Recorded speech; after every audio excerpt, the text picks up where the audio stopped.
Hashtag TLR Reviews de AEW Dynamite du 23 octobre 2024 en direct de Salt Lake City en Utah.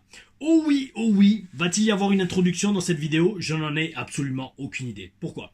Je viens de terminer de regarder AEW Dynamite. Il est 9h40 du mat à peu près. Et tout de suite, j'ai encore la tête dans le show.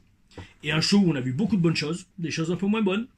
Et beaucoup d'actualités sur la chaîne qui arrive notamment la semaine prochaine, mais le débat est toujours d'actualité. Il est toujours de se dire est-ce que j'en parle en début de vidéo, est-ce que j'en parle à la fin. Nous allons voir mes amis. Tout cela pour dire aussi que hier soir, comme vous l'avez vu, j'ai posté, franchement sur un coup de tête, ça a été sur un coup de tête, le vlog pour la tournée à Chypre. Pourquoi sur un coup de tête? Parce que, Alex, mon pote Alex de Horizon Wrestling qui me fait les petits cadres, les magnifiques cadres que vous voyez autour des vidéos, fait aussi les miniatures de vidéos quand j'ai besoin de les travailler un peu plus que juste celles des TLR Reviews. Et en fait hier soir il a terminé la miniature pour le vlog de Chypre.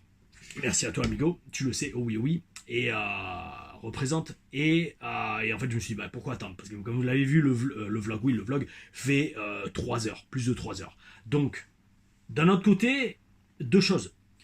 C'est quand même 4 jours qu'il y a en vidéo. Donc en fait, 1 heure par jour, ça va. Bonne moyenne. Et ce qui est bien dans ce vlog, et dans les vlogs en général, mais c'est vraiment une sorte de journal intime. Alors qu'on aime, qu'on n'aime pas, il y a beaucoup de séquences où en effet je parle tout seul devant la caméra, mais où je confie tout ce qui me passe par la tête et comment je vis ce genre de tournée. Et franchement, je vous le redis les amis, si ça vous intéresse de voir c'est quoi la vie sur la route, la vie dans une tournée comme ça internationale, très très bonne tournée, je veux dire en fait tournée, il n'y a eu que 3 shows. Tournée, c'est tout de suite dès qu'il y a 2 ou 3 shows et qu'on est à l'étranger, c'est ça une tournée entre guillemets. En tout cas sur le catch indie. Et vous verrez comment ça se passe, tout, à tous les niveaux. Comment le voyage pour y aller, l'arrivée, comment on enchaîne direct avec un match, qu'est-ce que je fais à chaque fois que je rentre à l'hôtel après un show, ça c'est la base. Vous verrez sortir toutes les affaires pour qu'elles sèchent, notamment les genouillères et les coudières, parce que sinon si vous les laissez macérer dans la transpiration, surtout comme ça quand vous avez plusieurs shows d'affilée, un truc de ouf, c'est le dernier des choses à faire si vous voulez pas flinguer votre matos de catch tout simplement. Les tenues pareil, il faut les faire sécher, parce que souvent c'est des matériaux, des tissus très fragiles dont il faut prendre soin.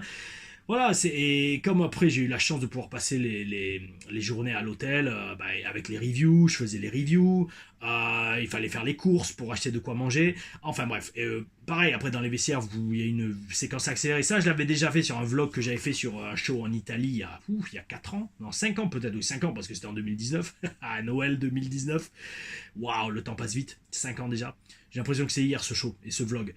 Mais là, vous verrez comment je me change, dans quel état je suis après un match. Il y a les 3 matchs super bien filmés, super bien commentés par le promoteur Barry. Son nom de famille, je le retiens jamais, c'est Chalambutamous, un truc comme ça. Et non, franchement, je pense que vous allez vraiment kiffer ce vlog. Si vous ne l'avez pas encore regardé, regardez-le à petit, je veux dire par petite étape, parce que alors il y en a, ils m'ont fait rêver. Vous avez dit, genre, vous l'avez maté d'un coup. Alors. Je vous crois, vous savez, moi je suis très bon public à tous les niveaux. Quand on me dit une chose, la première réaction c'est de le croire parce que le mensonge n'est pas bien. Énergétiquement, le mensonge c'est pas top. Si vous mentez, ça vous reviendra dans la gueule, sachez-le toujours. Mais il faudrait que je mette en place une petite façon de vérifier que vous avez vraiment tout maté d'un coup. En vous posant des questions, genre une interrogation surprise sur le vlog. Alors, qu'est-ce que j'ai fait après mon match? Qu'est-ce que j'ai dit après ça? Qu'est-ce que j'ai fait samedi matin? Mais bref, bien évidemment, je plaisante, mes amis. Et une chose où un aspect là où je ne vais pas plaisanter, c'est par rapport à la reviews de ce AEW Dynamite.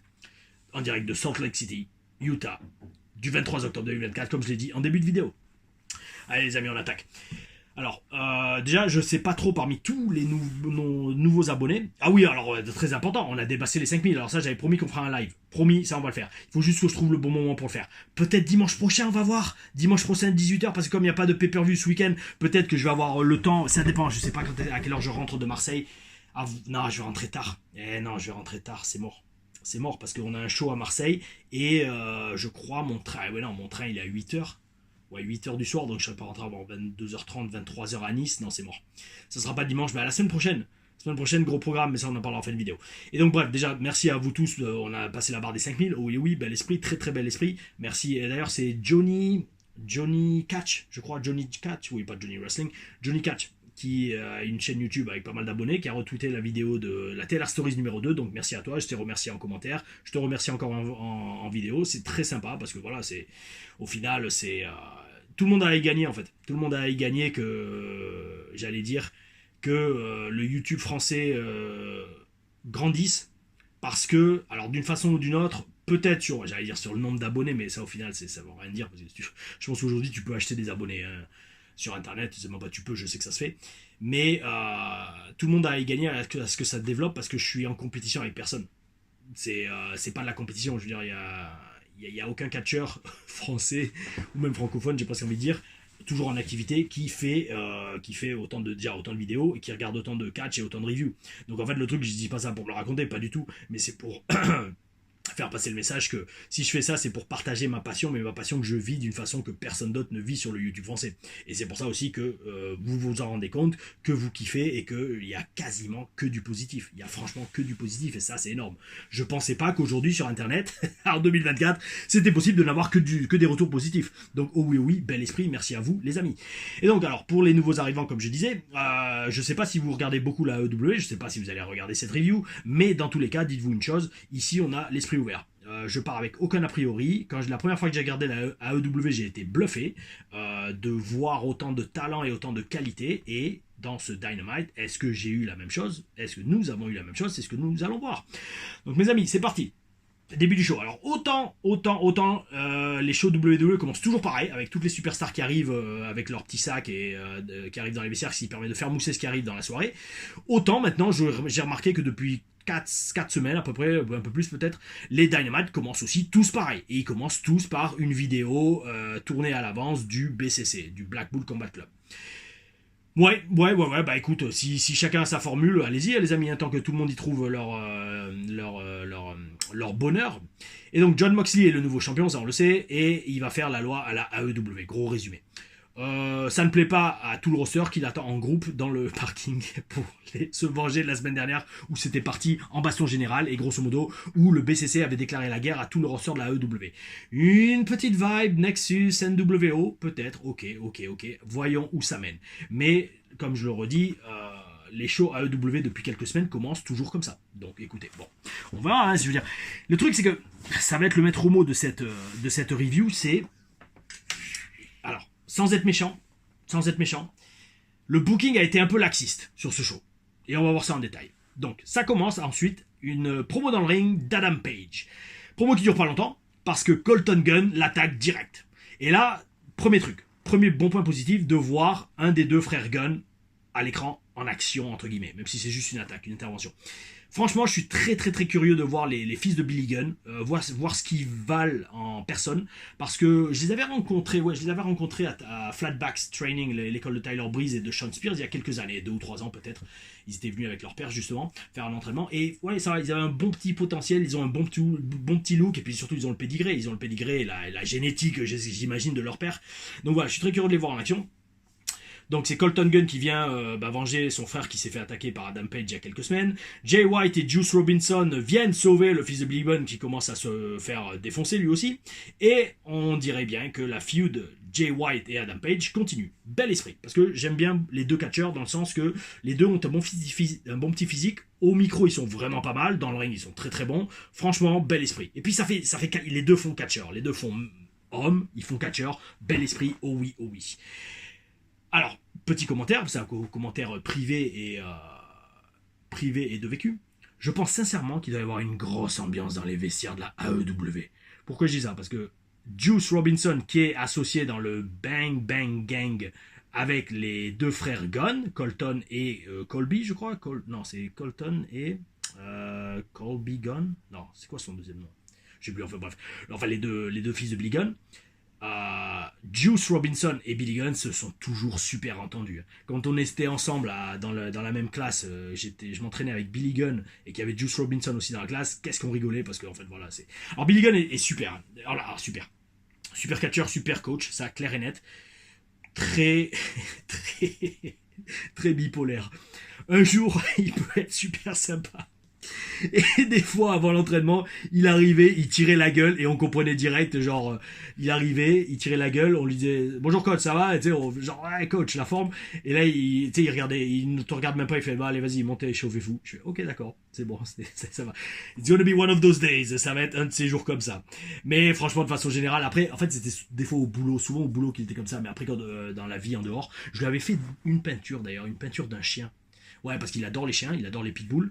Et je lui avais fait une peinture d'un chien pour son anniversaire. Et en fait, c'est un truc de ouf parce que sa femme, qui est sur Instagram, m'avait dit que, en voyant ma peinture, il avait eu les larmes aux yeux. Pourquoi? Parce que j'avais pris une photo d'un pitbull que j'avais trouvé sur internet, un pitbull noir, j'avais fait un fond avec de l'herbe et tout. Et en fait, ça ressemblait énormément à une chienne qu'il avait perdue quelques mois auparavant. Énorme, bel esprit les amis, la synchronicité. Oh oui, oh oui. J'espère qu'il a encore ce tableau. Et je pense que oui, j'imagine. C'est un TLR Originals, les amis. D'ailleurs, j'ai un compte Instagram TLR Originals. Si vous voulez voir certaines peintures du Spartiate que j'ai fait, notamment celle-là derrière, oh oui, oui, allez-y. @TLR Originals avec un S, LS à la fin. Donc voilà, je pense qu'il y a une grosse ambiance dans les vestiaires de la AEW et je serais très curieux un jour d'y mettre les pieds.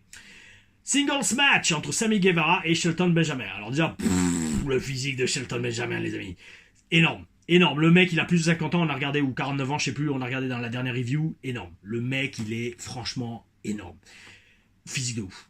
Vu son âge. Et direct, alors, vu qu'en plus c'est le physique et la taille, notamment comparé à Sammy Guevara, il le fait voler et domine dès le début du match. C'est, franchement, ça a été un très très très bon match. Surtout que l'histoire racontée était bel esprit. Parce qu'ils ont respecté les gabarits, ils ont respecté la différence des physiques des deux côtés, et tout de suite la foule est plus impliquée. Et le travail des commentateurs est de bien meilleure qualité. Quand vous avez un catcheur avec le physique et la taille de Shelton Benjamin comparé à Sammy Guevara, ça n'a aucun sens à ce que Sammy Guevara lui fasse des superplexes de la troisième corde. C'est pourri. Comment vous voulez qu'un commentateur explique ça? Oh, il allait puiser dans les plus profondes réserves de ses énergies pour sortir cette prise. Non, ça n'a ni queue ni tête. Et là, les deux ont respecté la différence de taille. Sammy Guevara a essayé de voler dans tous les sens. Chaque fois, Shelton Benjamin le rattrapait, faisait preuve de force et le démontait, l'a fait voler. Et là, à la fin du match, alors, il lui met un super kick. Là, d'accord, ok, vous savez que moi, si on met un super kick et qu'on fait pas un tombé derrière, ça me plaît pas, mais là, ça va. Là, ça va parce que Shelton Benjamin, il a mis le super kick, Sammy Guevara, ça l'a mis KO. Et en fait, pour se la péter, il lui a mis son finish juste après. Donc en fait, c'est comme si en fait le super kick c'était un atomiseur. Et genre le truc qui t'achève avant de mettre le finish. Ça va. Parce que tant que tu chies pas sur le truc en faisant derrière 3 coups d'avant-bras, 2 coups de genou et un Thompson Pile Driver pour le relever et faire un 450, ça va, ça passe. Ça passe encore. Et donc victoire. Je vais pas dire logique, victoire de Shelton Benjamin parce qu'ils sont en train de bien le construire et il s'impose en force à la AEW, notamment avec MVP dans son coin. Et là, tout de suite, je me suis posé la question parce que Sammy Guevara, on nous le vend quand même comme le dieu espagnol, comme une des valeurs sûres et une des plus grosses stars de la AEW.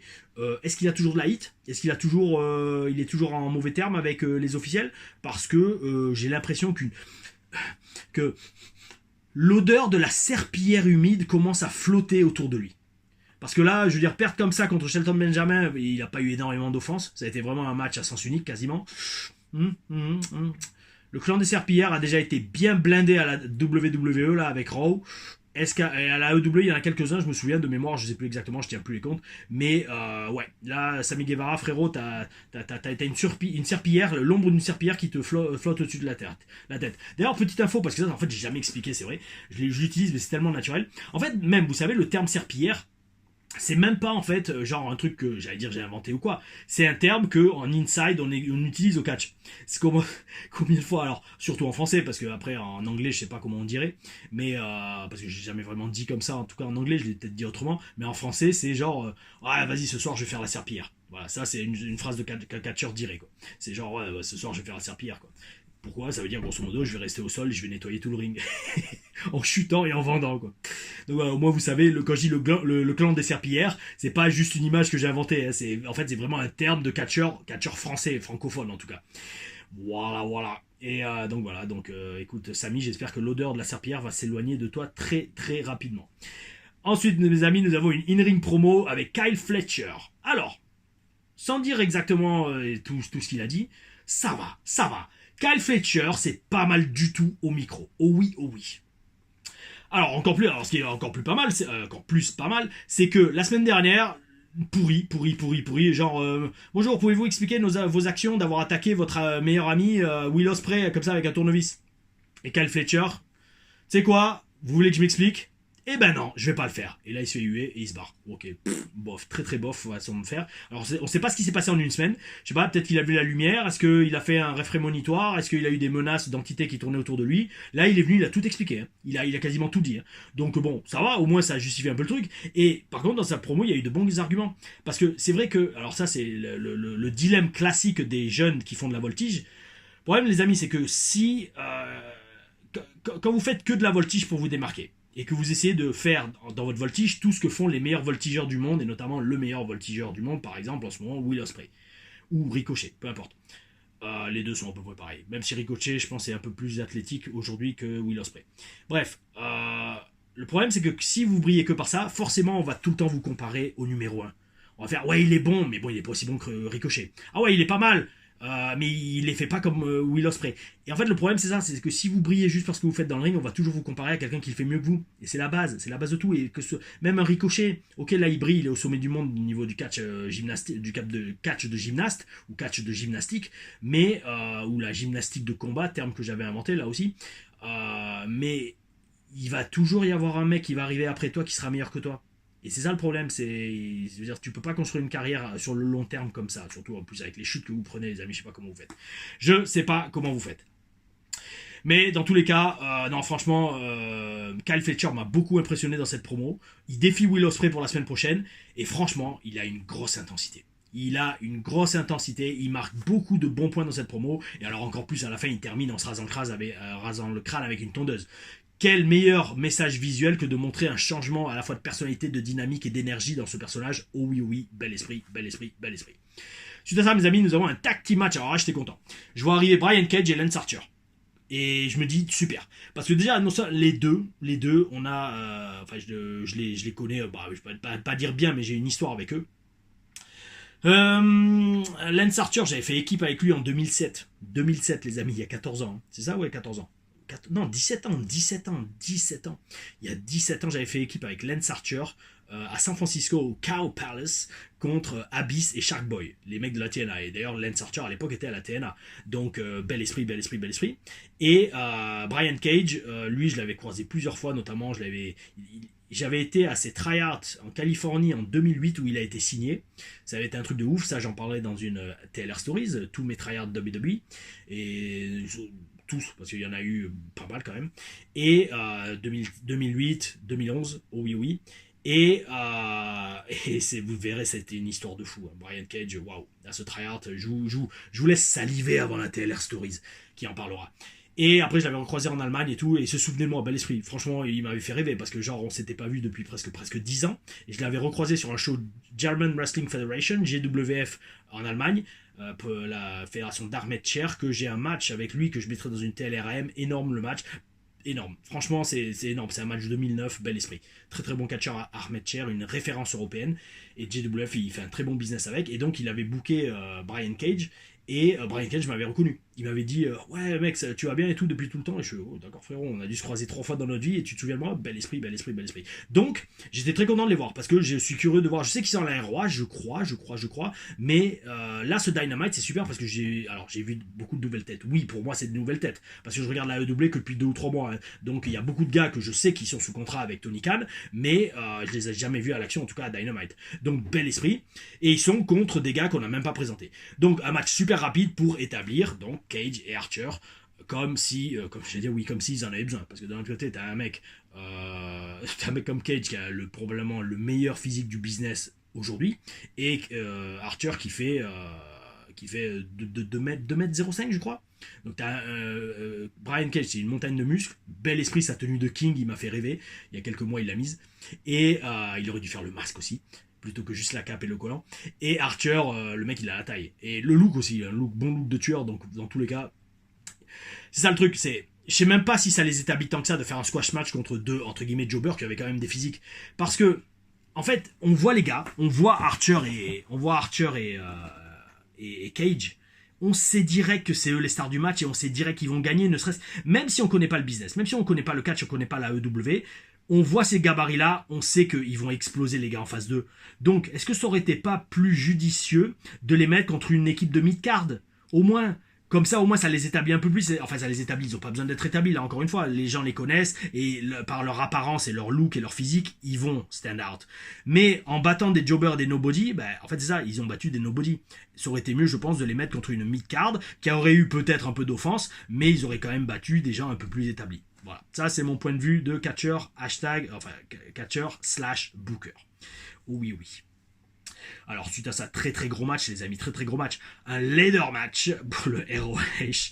Le titre mondial ROH Ring of Honor. C'est vrai qu'il y a beaucoup de ceintures à la EW. Chris Jericho contre Mark Briscoe. Alors, tout de suite, le petit blagueur qui est en moi aurait envie de dire, attendez les amis, un match de la ladder avec Mark Briscoe dedans, avec qui il manque plein de dents et qui, bon, disons-le, c'est pas le catcheur le plus séduisant de la planète. Mais non, je ne ferai pas la blague.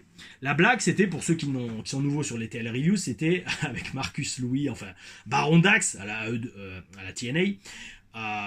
On appelait les matchs à échelle les matchs de la ladder. Ladder match de la ladder. Donc en fait, dans les ladder matchs, on essayait de booker que des mecs qui étaient pas beaux, quoi. Vraiment pas beaux du tout. Et ça, il y en avait quand même qui trouvaient bien leur place, notamment à NXT ou à la TNA. Et donc Mark Briscoe aurait peut-être sa place dans un match de la ladder, qui sait. Mais bon, dans tous les cas, non, blague à part. Mark Briscoe se donne à fond. Mark Briscoe se donne à fond. Il prend de grosses chutes et il pisse le sang dans le match. Franchement, respect total à ce gars-là, ce vétéran des rings qui, encore à son âge et avec la carrière qu'il a eue, se donne toujours à fond et a toujours des gros matchs. Franchement, Jericho aussi, à son âge, il passe à travers des échelles, il a grave géré dans ce match. Et ce qui était vraiment bien dans ce match, encore une fois, c'est qu'il y avait une bonne histoire. Tout est vendu, comme ça doit être le cas dans ce genre de match. Chaque grosse chute ou chaque utilisation de l'échelle ou d'une table doit être vendue et mise en avant. Et ça, c'est ou être un tournant du match. Et ça, bel esprit, ils l'ont fait dans ce match. Et franchement, c'était un gros match pour Dynamite. Hein. Je sais pas pour vous, mais moi, je veux dire, c'est limite un match de pay-per-view.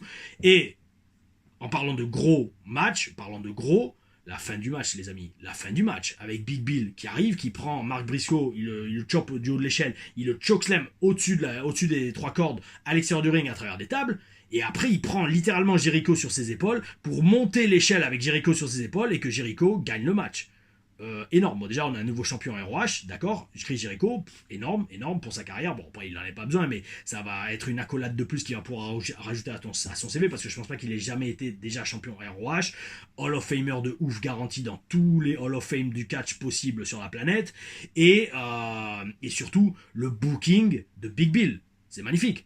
Le booking de Big Bill, là, c'est vraiment ce qu'il faut pour l'établir comme une force solo et un destructeur. Il me tarde vraiment de le voir commencer à avoir un push en solo. Et qui sait, peut-être qu'ils établiront ça, oui, alors attendez, je baisse l'oreiller qu'il y a sur mon fauteuil pour le mettre dans le bas du dos. Peut-être qu'ils lanceront ce push solo de Big Bill avec un turn contre Jericho. Quand on s'y attend le moins, Big Bill se retourne contre Chris Jericho et le défonce, et ça lance sa carrière solo à la EW. Franchement, je suis très curieux de voir jusqu'où il peut aller. Colin Cassidy, que vous avez vu en action dans la TLR Stories numéro 2. Ouais, Big Bill, alors Colin Cassidy, j'avais fait pas mal de matchs avec lui, hein, que ce soit sur la event ou même à la télé, je crois que j'ai dû faire 2 squash matchs contre lui. Ouais, je pense facile. Des squash matchs, hein, ça dure même pas 2 minutes. Mais ouais, c'était... à l'époque, il était loin d'avoir le niveau qu'il a maintenant, aussi bien le physique que le niveau dans le ring. Hein. Là, c'est énorme. C'est un des gars qui m'impressionne le plus en ce moment à la EW. Et pourtant, je suis pas un fan des géants. Parce que bon, moi je suis pas géant à la base et pendant trop longtemps dans ma carrière, j'ai eu le discours oui, mais tu n'es pas assez grand pour mousser, blablabla, allez vous faire mettre. Mais dans tous les cas, non, lui, je respect total. Et donc, Chris Jericho, nouveau champion, et là, il a pas le temps de célébrer parce que direct, t'as Ishii, alors je sais pas où, mais sur la rampe. Mais Ishii vient sur la rampe et juste pour rappeler qu'il existe. Ok, d'accord. Bon, c'est ça, on a eu beaucoup aussi dans ce show. Genre, un match se termine et direct on annonce un match suivant ou une feud suivante. Peut-être, mes amis, peut-être. In-ring promo avec Adam Cole. Alors, le retour du Hobbit à la EW. Il se fait couper la parole direct par Undisputed Kingdom. Alors là, dans le ring, il y a tellement de charisme que j'ai presque été obligé de changer de chaîne. Non, blague à part, franchement, Roderick Strong, Adam Cole, Mike Bennett et Tarverne, je sais plus le troisième. C'est c'est des bons catcheurs, attention, hein. Mais niveau présence in-ring et charisme, peut mieux faire. Peut mieux faire. Peut largement mieux faire. Oh oui, oh oui. Roderick Strong mentionne qu'Adam Cole est revenu d'une blessure à la cheville. Alors, ça, il m'a fait halluciner quand il a dit ça. Et doublement halluciné parce que, écoute frérot, là en toute franchise, parce que je parle en connaissance de cause, hein. Moi j'ai eu 2 opérations du genou. Mon petit Adam Cole, parce que tu es très petit, et ça, preuve vidéo à l'appui pour plus tard. Frérot, tu te fous en l'air la cheville, qu'est-ce qui t'empêche de faire le haut du corps, la muscu? Au contraire, qu'est-ce qui t'empêche de doubler les efforts sur le haut du corps? Parce que là, t'es en t-shirt toujours, on t'a toujours pas vu torse nu, heureusement j'imagine. Et moi, quand j'ai eu mes opérations du genou, frérot, j'étais à la salle tout le temps, 7 jours sur 7. Hein, et je tournais, je faisais 2 fois par semaine le haut du corps. Pec, dos, épaules, bras, tout le temps, abdos. Oh oui, oh oui. Je pouvais pas trop faire les jambes, mais je rentabilisais à fond le temps off que j'avais pour me construire un physique en haut. Pourquoi tu fais pas ça? Pourquoi tu fais pas ça? T'es paresseux? T'es pas professionnel? T'es pas perfectionniste? Bah donc tu mérites pas d'être à la EW. En tout cas, dans une grosse promotion comme ça, parce que seul le meilleur doit être là-bas. Undisputed Kingdom semble s'associer à Cole dans sa quête contre MJF. Alors là, les amis, en parlant de MJF, lui il me fait rêver. Lui il me fait rêver à tous les niveaux. Et là, lui, ultra bel esprit, il intervient sur une vidéo où il se fait masser par une meuf qui est magnifique. Une magnifique brune avec des formes là où il faut. Mouah. Ça, je sais pas si c'est MJF qui book ses propres storylines, mais le mec sait se faire mousser. Oh oui, bel esprit. Oh oui. Alors, mes amis, là, pareil, j'en ai la bouche qui salive. Oh oui. En parlant de oui, et de meuf bien. À la suite, qu'est-ce qu'on a? On a un clip promo de Penelope Ford qui s'adresse à Jamie Hayter. Alors, mes amis, on va essayer d'être clair, mais très précis. Penelope Ford, oui, même oui. Et je m'arrête là. Parce que je sais pas ce qu'elle vaut dans le ring, mais physiquement, 2 gros oui. Après petite recherche Wikipédia quand même, 32 ans, donc l'âge, bel esprit, mature comme il faut. Et là faut m'expliquer, avec Kip Sabian en couple, bon tant mieux pour eux, d'accord. Mais au moins, à défaut de foirer des spots d'intervention comme la semaine dernière, au moins, Kip Sabian, quand il rentre chez lui et quand il rentre au lit, il est au bon endroit et au bon moment. Ça, au moins, ça a été dit. Suite à ça, nous avons un Trios match. Ou alors là, pareil, bel esprit, très bel esprit, entre House of Black, que je vois enfin faire une entrée et enfin en action, même si c'est dans un squash match, contre 3 jobbers que j'ai même pas en plus chopé les noms, parce que là en plus, même pas ils avaient des physiques. Et là, franchement, très content de voir House of Black. C'est vrai, grosse présence, bonne entrée, oh oui, bonne énergie autour d'eux. Alors, très dark, non, mais je veux dire, très bonne en mode personnage de catch. Malakai Black, Tommy End, son nom sur les indies européennes. Là, maintenant, il affiche un bon physique. Alors, je sais qu'il a depuis des années ce physique, mais je vous dis, moi, à l'époque d'NXT, je ne l'ai jamais vraiment regardé parce qu'il est arrivé à NXT après que moi je sois parti, enfin, que j'ai été viré. Et à EW, je regarde que depuis 2 mois et je l'avais jamais vu à Dynamite. Et tous les pay-per-view où il était, soit c'était un match à échelle, je crois, c'était All-In, je crois. Et après, le reste, c'était sur les pre-shows ou d'autres shows que je ne regarde pas parce que pour l'instant, les reviews à EW, je fais que Dynamite parce que, en fait, niveau schedule et emploi du temps, c'est un peu hardcore de faire plus que ce que je fais déjà. Mais donc là, il affiche un gros physique. Et franchement, le truc de Malakai Black, c'est que moi, je me souviens de lui de l'époque Tommy End, ICWA, en 2007. Là, je l'avais croisé dans les vestiaires 1 ou 2 fois. Et il avait pas de physique, il avait pas de gueule. C'était un petit gars sans barbe avec les cheveux longs et qui faisait de la voltige et des ACI Moonsault où il atterrissait sur les pieds et tout. Le mec, il a complètement pris sa carrière en main et il mérite tout le succès qu'il a. À l'époque, c'était juste un gars qui mettait des kickpads et des shorts brillants. Là, maintenant, le mec, c'est une superbe définition de ce que doit être un catcheur et surtout un personnage en catch. Donc respect total. Et là aussi où je kiffe, c'est que ce gars-là, et c'est là qu'on voit les mecs sur les indies qui ont à la fois le respect et qui savent comment le business marche de jamais brûler de pont. Quand j'étais allé dans les vestiaires au show WWE Dex en Provence en mai 2019, il y était backstage. Et quand il m'a vu, il m'a reconnu direct, il fait hey man, je croyais même qu'il me dit Tom peut-être. hey man, it's been a long time. Tu sais, genre, hey mec, ça fait super longtemps, ça va? Et moi, je suis, ouais, je me souviens, on s'était croisé chez Booster à la IC de Bref, et ouais, c'est ça. Et moi, je fais, bah, je suis content de ton succès, bel esprit. Enfin, je lui avais dit ça. Et voilà, ça, c'est bel esprit. Quand des vrais catcheurs indie qui ont payé leur dû ont cette attitude, ils ont tout compris. Oh oui, oh oui. Et donc, superbe dynamique en équipe de trio de House of Black. Franchement, je kiffe. De toute façon, je kiffe les matchs trio. C'est vrai que c'est une énergie bel esprit. Oh oui, oui, il y a de l'action et franchement, il y a de bons enchaînements. Ça le fait. Et alors là, encore plus bel esprit, Matt Silva, enfin Buddy Matthews, chope le tombé. Oh oui, oh oui, énorme. Combien de fois ce mec aurait pu mousser à la WWE? Combien de fois déjà je me suis entraîné avec lui? J'ai catché pas mal de fois parce qu'à l'époque, il était dans Banff, Blake and Murphy et Alexa Bliss. Et il était avec Alexa Bliss en couple à l'époque et ils se sont même fiancés à un moment. Je me souviens, c'est toutes les meufs, quand Alexa était arrivée avec sa petite bague au doigt, elles avaient fait ah mon dieu, c'est super et tout. On les avait entendues dans la salle, on s'est dit mais qu'est-ce qui se passe là-bas? Et elles étaient toutes contentes pour elle que Buddy Matthews lui avait demandé en fiançailles, en épousailles. Bon, après maintenant il s'est mis avec Rhea Ripley. Et c'est un bon charmeur, hein, lui. Il s'en était fait plusieurs d'ailleurs. Il était en couple avec pas mal de divas différentes. Mais tout ça pour dire. Ouais, et combien de fois je me suis entraîné avec lui? Dans la classe à Norman, dans la classe à... Non, pas à Joey Mercury, tout le temps avec Norman ou avec Eugene. Et lui et Kalisto, ils passaient tout le temps ensemble.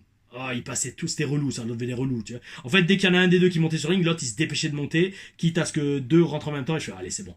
Tu veux catcher avec Kalisto, tu veux essayer d'être avec Kalisto sur les shows live event, vas-y, fais ton truc, fais ta vie, tant que moi je prends pas de chute. Oh oui, oh oui. Non, franchement, il mérite. Et la façon dont il a été signé, ça je l'explique souvent à mes stages, comment la façon dont Matt Silva a été signé, il a eu son contrat. Si vous voulez le savoir, venez faire des stages avec moi. Venez faire des entraînements et je vous expliquerai comment Matt Silva a eu son contrat à la AEW, ce qui est, pas à la AEW, à la WWE, un contrat de développement NXT. Et vous hallucinerez parce que c'est une histoire de ouf. Bel esprit, mais histoire de ouf. Comme quoi, des fois, on n'imagine pas à quel point les bases en catch, c'est très important. Et en parlant de stage, donc là, j'ai un entraînement dimanche à côté de Marseille, à côté de Marignane, de midi à 16h. Non, 10h30, ouais, 10h30, 2h30, c'est ça, 14h30.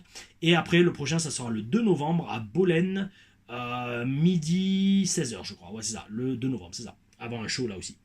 Donc mes amis, regardez de mes réseaux sociaux, notamment Instagram, normalement il y a toutes les infos disponibles là-bas. Oh oui, oh oui, donc ce samedi c'est avec la TPW et le 2 novembre, la semaine prochaine c'est avec la HCP, Heritage Catch Professionnel. Et samedi donc Tigers Pro Wrestling. Un peu de plug de mes stages qui arrivent ne fait jamais de mal. Et donc voilà, donc super de voir Buddy Matthews qui a un petit push, dans un match quand même très rapide. Oh oui, oui, mais ce match m'a donné envie d'en voir plus de House of Black, donc mission réussie, mes amis. Et Buddy Matthews défie Adam Cole. Alors là, gros lol, et je vais sortir la photo. Parce que, donc dans les vestiaires, pour avoir la réaction d'Adam Cole, oh oui, oh oui, et là, regardez, bougez pas, attendez, hop. Oh oui, oh oui, 10h10, 10-10, oui, oui, oui, oh miroir, le bel esprit, les bonnes énergies. Dans les vestiaires, on a Adam Cole qui va défier Matthews et lui demande c'est quoi ton problème. Alors mes amis, vous avez été plusieurs à me dire sur les réseaux que Adam Cole est annoncé à 1m83 sur Wikipédia. Alors là je vous le dis direct, fuck off. Mais fuck off comme c'est pas permis. Buddy Matthews il fait ma taille. Il me dépasse peut-être d'1 centimètre. Et moi je fais 1m78. Donc regardez. Osez me dire qu'Adam Cole fait 1m83 là-dessus. Le mec il doit faire 1m75. 1m75. Me vient... Je sais que les catcheurs en rajoutent sur leur taille et leur poids, mais là, faut pas abuser, quoi. Le mec, il s'est rajouté 10 cm. C'est bon. Oh, calme-toi, frérot. Calme-toi, quoi. Surtout que t'as pas de charisme. Et en plus, t'as pas de charisme, t'as pas de physique. Donc, pire que tout. Le mec, donc, il va confronter Buddy Matthews face à face. Buddy Matthews fait 110 kg de muscle. Franchement, bon, je vais aller loin et peut-être certains vont pas aimer la comparaison, mais Buddy Matthews, alors, je souhaite bien évidemment pas que sa fin de carrière et fin de vie se termine comme ça, mais Buddy Matthews dans le ring, il a l'intensité d'un Chris Benoit. D'accord, le même genre physique, le même genre de gueule, c'est de bourrin et le même genre de catch. Peut-être même plus athlétique et plus de voltige que Chris Benoit à l'époque. Donc, Adam Cole qui est taillé comme un pretzel, un cure-dent et qui ressemble à un hobbit, qui va défier Buddy Matthews face to face, nez contre nez, il a été gentil Buddy Matthews, hein, parce qu'il lui a rien fait. Moi frérot, un nain comme Adam Cole vient me faire face comme ça dans les vestiaires en mode personnage, même dans la rue, il vient faire le show devant moi. Je lui mets une claque, j'explose de rire et je me casse en lui crachant dessus. Oh oui, oh oui. Ça a aucune... C'est le genre de truc qui schlingue en fait. Ça a aucune crédibilité. Ils veulent... Ok d'accord, ils veulent pousser Adam Cole comme un top guy main eventer, mais frérot, le physique suit pas. Je parle de continuer à répéter, mais le physique suit pas. Putain, le mec, tu le vois dans la rue, tu rigoles. On fait, c'est ça un catcheur? C'est ça un catcheur? C'est ça un catcheur? C'est ça le catch? Mais je vais pas regarder, ça m'intéresse pas. C'est... Oh là là là là là là là là là là. Bon, enfin bref. Je vous redis, Wikimerdia qui annonce Adam Cole à 1m83, ouais, d'accord. Oui, d'accord. Là, vous prenez les violons et là, vous. Je sais pas ce que vous faites, mais vous les astiquez, les violons. Hein. Ça n'a aucun rapport avec. Aucun rapport. Bref, singles match suite à ça entre The Brickhouse Camille et Queen Aminata. Bon, ça s'annonçait, j'allais dire, comme un. Alors, c'est quand même un bon match. Deux athlètes magnifiques. Deux femmes magnifiques, deux athlètes magnifiques. Queen Aminata, oui, oui. Hein. Elle a fait des squats, ça se voit, parce que je la suis depuis longtemps sur le réseau, depuis pas mal d'années, et ça se voit qu'elle a fait des squats. Je crois que c'est Brian Cage, c'est son coach de muscu. Et bel esprit, bon petit physique et bonne petite technique dans le ring. Et en parlant de technique, donc Camille, on voit qu'elle est un peu en galère sur certains spots et sur certains enchaînements. Il y a des... Il y a des relents de Jade Cargill dans Camille Brickhouse, ou Camille The Brickhouse, je sais pas trop. Mais bon, bonne performance de Queen Aminata, même si elle aurait pu faire un peu plus de tombées dans le match, hein, comme un des commentateurs le disait, je crois que c'est Excaliburn, mais voilà, bon, c'est pas grave, c'est comme ça, peut-être qu'elle essayait de montrer que elle essayait de le mettre plein la gueule à Camille pour essayer de la battre, et c'est sans succès, parce qu'une fin de match, Camille qui domine sur 2 ou 3 tombées différents, et qui bat Queen Aminata sans aucune émotion, aussi bien de la part de Camille que de la part de la foule, parce que c'était plat. Dommage, parce que bon, je pense qu'on pourrait en voir beaucoup plus de Queen Aminata et la pousser un peu plus, mais c'est pas aujourd'hui à l'ordre du jour. Et là, Chris Statlander arrive et ça annonce un match à Dynamite pour la semaine prochaine entre Chris et Camille Brickhouse. Et comme je disais, ça fait beaucoup de matchs annoncés direct à la fin de notre match sur le show. Ouais, peut-être un peu paresse scénaristique, qui sait. Nous verrons cela en conclusion, mes amis. Alors là, on a un segment à la suite avec Christian, Kip Sabian et Hook. Bon, beaucoup d'actions qui se passent. Moi, ce que j'en tire, c'est que Hook est toujours booké en destructeur. Merde, il fait des bulles. Ouais, non.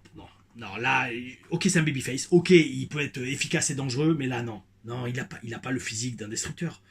Il fait des souplesses à tout le monde, frérot. Mec, t'as le physique d'un boxeur taille. En quoi tu fais des souplesses? Ton père, oui, c'était une barrique, c'était un petit... c'est un Taz, en fait. Taz, il a lancé un style de physique et un style de catch. Tu sais, quand on dit, ouais, lui, il ressemble à Taz. Oui, il a un physique à la Taz. Oui, mais personne va dire t'as un physique à la Hook. Parce que des mecs comme ça, in shape, comme toi, il y en a plein.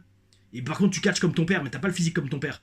J'accroche de moins en moins à Hook. Hein. J'accroche de moins en moins, surtout par rapport à son booking et son style de catch. Et ça, je pense que c'est lui qui le choisit. Hein. C'est pas un des producteurs qui lui dit fais ci, fais ça. Je pense que c'est lui en mode oui, je suis le fils de Taz, donc je vais catcher comme mon père. Ouais, mais gros, tu ressembles pas à ton père. Bon, enfin bref. Kip Sabian, bon, à part le fait qu'il soit avec Penelope Ford, pour l'instant, je vois rien en lui pareil. Hein. C'est juste une copie, une version, alors peut-être pas Wish, une version Amazon de Steve Corino. Même gueule, même coupe. Et enfin, il me tarde vraiment quand même d'avoir un peu plus de Christian. Surtout autour du titre mondial AEW. Parce que là, on le voit dans les petits segments, on le voit à peine. Bon, il a quand même, entre guillemets, Money in the Bank, le contrat qui lui garantit une chance pour le titre AEW quand il veut. Voilà, moi, il me tarde de le voir vraiment se relancer dans le titre mondial. Et voilà, quoi. Être à l'écran, parce que Christian est franchement dans une des meilleures périodes de sa carrière. Parce que le mec, il a toujours été bon, hein, Christian. Je me souviens pas d'une époque où Christian faisait pas bien son job. Ça, franchement, en toute honnêteté. Quand il était en équipe avec Edge, moi je me souviens surtout de lui en Creepy Little Bastard, le CLB, contre Stone Cold Steve Austin, mais on avait des segments hilarants au début des années 2000, mais c'était énorme. Qui s'en souvient, s'il vous plaît, dites-le moi dans les commentaires. J'ai adoré Christian à l'époque. Pour moi d'ailleurs, je me suis toujours dit, si j'étais un heel vraiment bien pushé à la télé avec des bons segments et tout, j'aurais été une version française de Christian. Mais la base de la base. C'est énorme. Avec un personnage comme ça et une vibe comme ça, vous pouvez tout faire. Vous pouvez littéralement tout faire. Et parce qu'il y a une profondeur d'émotions et de différentes couches de personnages et de personnalités que vous pouvez être booké dans n'importe quelle sorte de storyline. Oh oui. Ouh, et on arrive au main event, mes amis. On arrive au main event. Un match trio entre Private Party et Daniel Garcia contre les Young Bucks et Jack Perry. Alors, avant que le match commence, on voit que le roster attend toujours le BCC à l'extérieur de la salle sur le parking. Ils ont attendu 2 heures dans le froid, les amis. Surtout en Utah. Utah, c'est dans les montagnes. Les mecs, ils ont dû se peler les burnes. Et un match bien sans plus. Parce qu'on sent qu'ils vont à 300 à l'heure. Peut-être ils sont short sur le temps. Peut-être il faut qu'ils se dépêchent pour laisser la place à ce qui se passe après le match. Un peu comme moi avec Enzo Amore dans la TLR Stories 2 où j'ai dû accélérer le match parce que Enzo avait pris trop de temps dans sa promo. Merci Enzo. Et y a eu 2 ou 3 trucs dans le match, bref. Le principal, c'est genre Garcia, Daniel Garcia, qui pareil, je vois pas énormément de choses en lui, se fait powerbomber, nouveau mot aussi pareil que se faire powerbomber, powerbomber quelqu'un, se fait powerbomber à travers une table au milieu du match, et 5 minutes plus tard, il revient comme s'il avait rien. Bof, très très bof.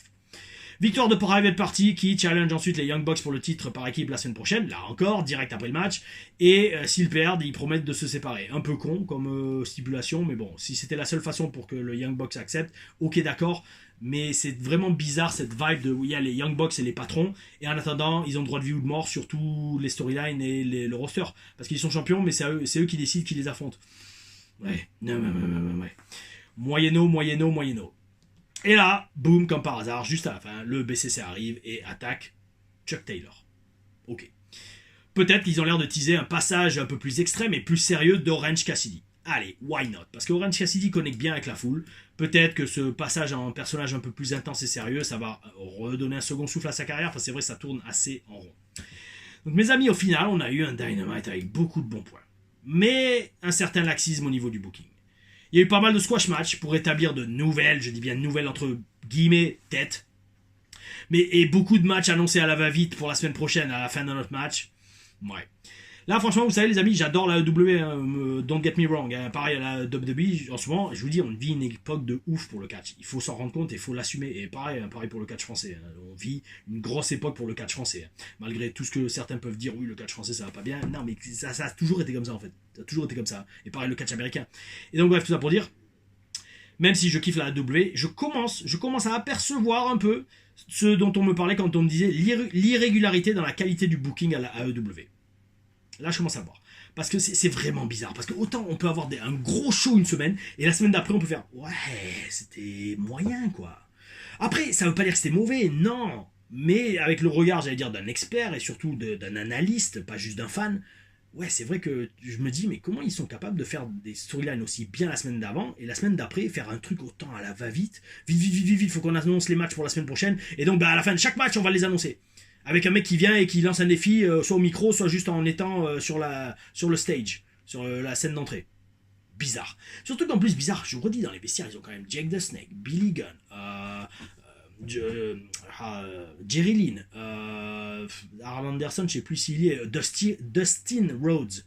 Yo, les gars, je sais pas, je comprends pas. Et voilà, et comme je dis, je serais très curieux de savoir le processus créatif, comment ça se passe là-bas. Oh oui. Peut-être un jour, mes amis, peut-être un jour. Mais, un point positif, un gros point positif, ce show m'a donné envie d'en voir plus. Et m'a donné envie de voir Dynamite la semaine prochaine. Donc, oh oui, c'est ça l'essentiel. Mission accomplie.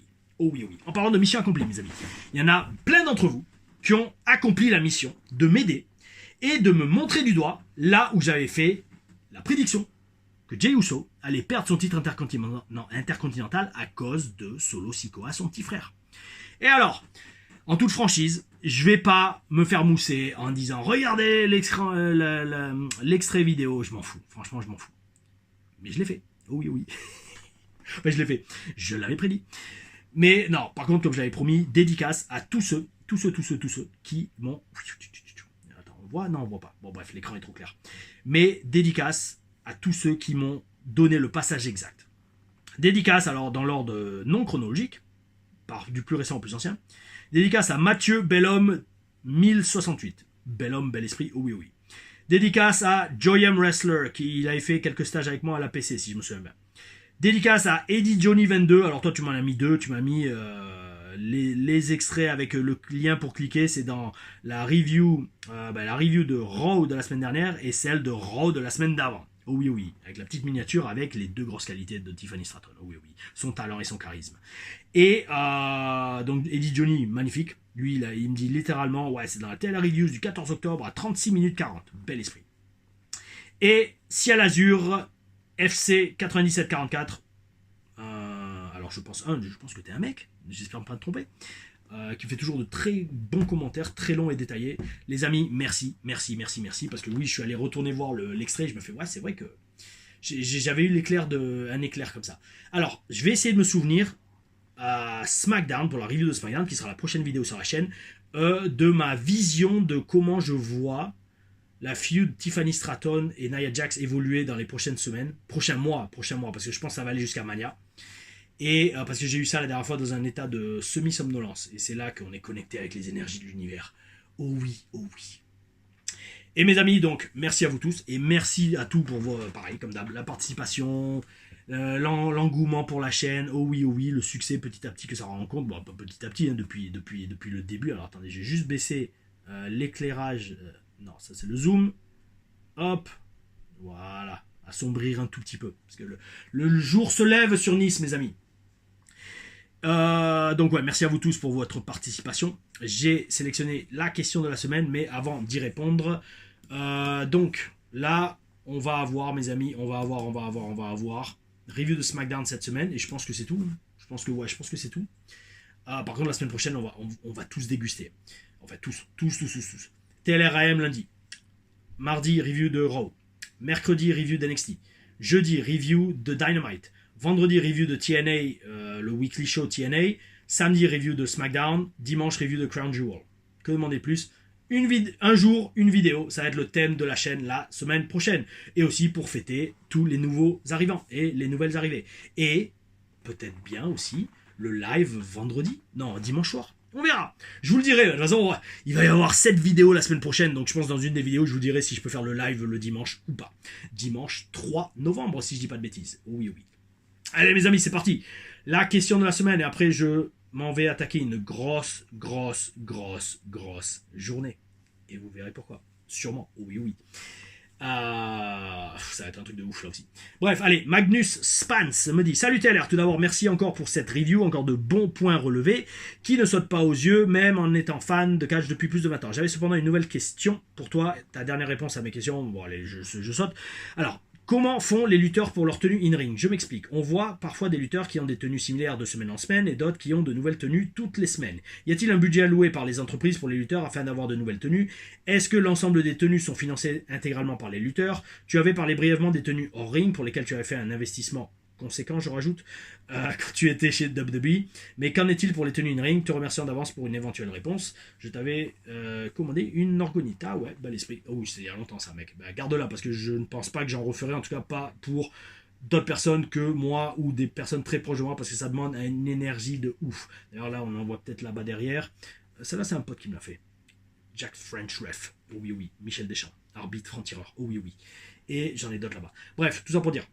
Alors, pour ce qui est des tenues in-ring, moi je vais te parler de mon cas à moi, et qui est le cas pour 95% des catcheurs, je pense, WWE, voire AEW.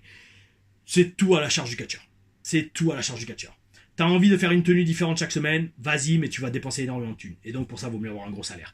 Tu as envie d'investir sur tes tenues hors ring, fais-le pour ressembler à une star et marquer les esprits des officiels et qui se disent: ah ouais, lui il représente bien, on va pouvoir l'envoyer sur des plateaux télé. Ça, c'était ma mentalité. Oh oui. T'as envie d'être cheap et d'être paresseux et de pas être professionnel et de manquer de respect à la foule et de faire qu'une seule tenue et la garder pendant 6 mois, vas-y, fais-le aussi, c'est libre à toi. Maintenant, pourquoi je dis c'est le cas pour 99% des catcheurs? Parce que t'as toujours 1% qui, par exemple, je pense, si ils ont un gros personnage pour toi, un gros plan, des gros plans pour toi, et que genre le booker a une vision précise de ce qu'il veut et de ton look, eh ben il y a des chances que la compagnie paye pour ta tenue. Parce qu'ils veulent être sûrs que le résultat final va être ce que le booker ou Vince ou Tony Khan ou Flash Gordon à l'époque de la WS avait en tête pour toi, tu vois. Donc voilà, franchement j'allais dire c'est aléatoire. Non, c'est pas aléatoire. 99% des cas, c'est tout à la charge du catcheur et il n'y a pas de budget alloué pour ça. Hein. C'est genre, tu mets ça sur ton propre argent. Mais ça fait partie du professionnalisme. C'est exactement comme aller à la muscu. Je veux dire, si tu vas à la muscu et que tu dépenses de l'argent dans les suppléments, dans l'abonnement à la salle et tout, c'est un investissement pour ta carrière. C'est pareil. Et donc en fait le truc c'est ça, pour moi c'est un vrai catcheur, c'est un mec qui investit sur ses tenues, qui investit dans son physique, dans tout en fait, pour être le meilleur possible dans le ring, aussi bien pour sa fierté personnelle et professionnelle, mais aussi pour le respect du public qui paye une place pour venir être diverti. Donc c'est pour ça que quand je vois des mecs comme le Hobbit Adam Cole qui va pas à la muscu parce qu'il s'est flingué la cheville, frérot, carton orange, c'est que tu chies sur la tronche du public. Enfin bref, c'est mon avis les amis. Oh oui, carton orange, un peu comme ce bandana. Oh oui, très stylé.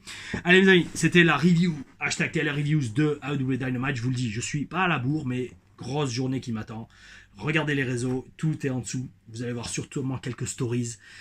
Ouh, ça va être du oh oui, bel esprit, comme la chaîne, comme le public, comme vous tous qui regardez les vidéos. Je pense que la plupart vous êtes abonnés déjà, mais si c'est pas le cas, s'il vous plaît, abonnez-vous, mettez la cloche, commentez, faites mousser la chaîne, on continue, allez de l'avant, ça va être 2 grosses semaines qui arrivent. Oh oui, mes amis, gardez le bel esprit. Oh oui, ah ouh.